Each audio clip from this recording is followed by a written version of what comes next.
አዲስ አበባ ዩኒቨርሲቲ 3 ኮሌጆችን ዘጋ። ይህም በተማሪዎች ላይ ቁጣ ቀስቅሷል። የአዲስ አበባ ዩኒቨርሲቲ በመልሶ መዋቅር እስካሁን የኮሌጆች ቁጥር ከ11 ወደ 8 ዝቅ አድርጓል። ተማሪዎች ፍትሐዊ ያልሆነ የኮሌጆች ለውጥ ምክንያት አዲስ አበባ ዩኒቨርሲቲን ለመክሰስ እየተዘጋጁ ነው።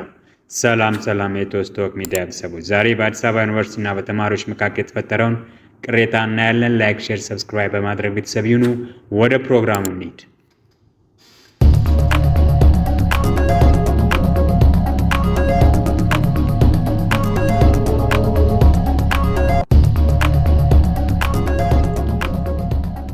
የአዲስ አበባ ዩኒቨርሲቲ ተማሪዎች ቡድን ተቋም በአስተዳደር መልሶ መዋቅር እቅድ ላይ ፍትሐዊ ያልሆነ፣ በፈቃደኝነት ላይ ያልተመሰረተና አሳታፊ ያልሆነ ውሳኔዎችን ወስነዋል በሚል አዲስ አበባ ዩኒቨርሲቲን ለመክሰስ በዝግጅት ላይ ይገኛሉ።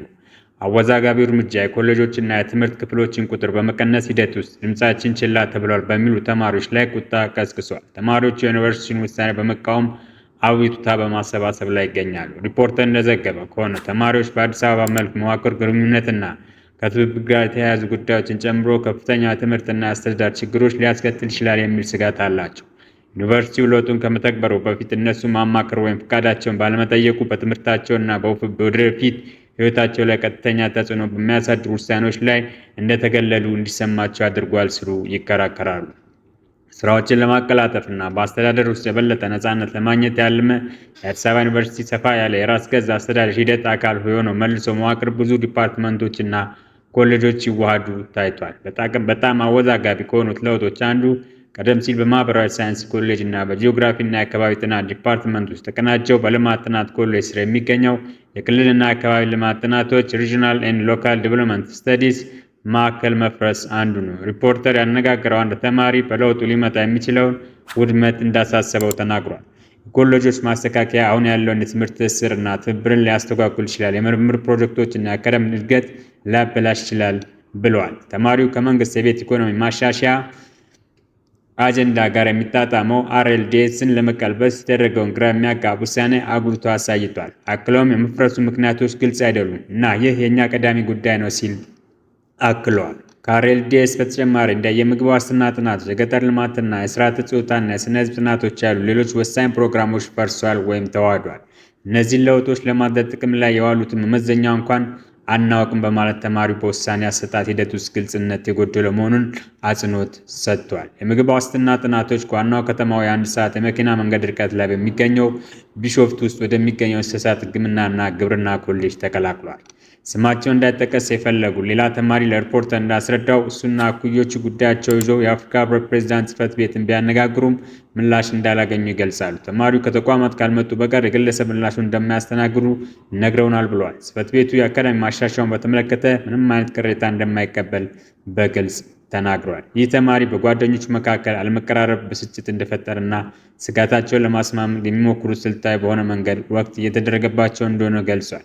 የእሱ ዘገባ በዩኒቨርሲቲው አስተዳደርና በተማሪዎች መካከል እየጨመረ ያለውን ውጥረት ያሳያል። የአዲስ አበባ ዩኒቨርሲቲ መልሶ መዋቅር እስካሁን የኮሌጆችን ቁጥር ከ11 ወደ 8 ዝቅ አድርጓል።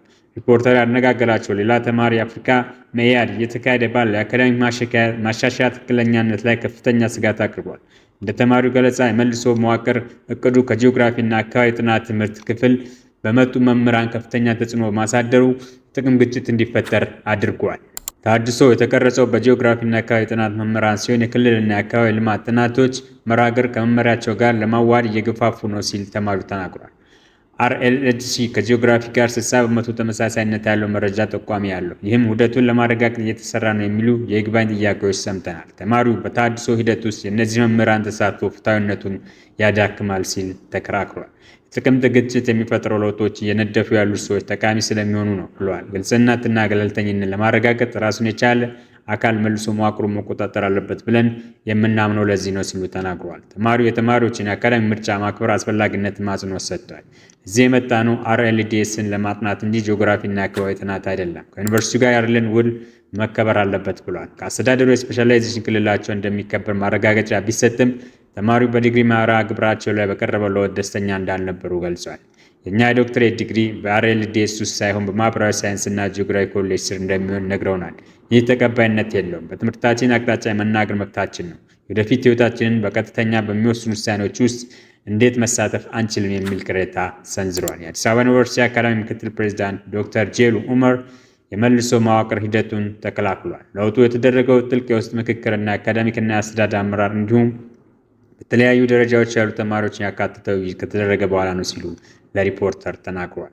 ተማሪዎችን የመክሰስ መብት ውድቅ ያደረገው ዶክተር ጄሉ አልተማከርንም የሚለው ቅሬታ በፍጹም ምክንያታዊ አይደለም። ኮሌጆችና የትምህርት ክፍሎች የአስተዳደር መዋቅር እንጂ በራሳቸው ፕሮግራምና ዲግሪዎች አይደሉም። አሁንም የሚከፈቱት በአዲስ አበባ ዩኒቨርሲቲ እንጂ በግለሰብ ኮሌጆች ወይም የትምህርት ክፍሎች አይደለም ሲሉ ገልጸዋል።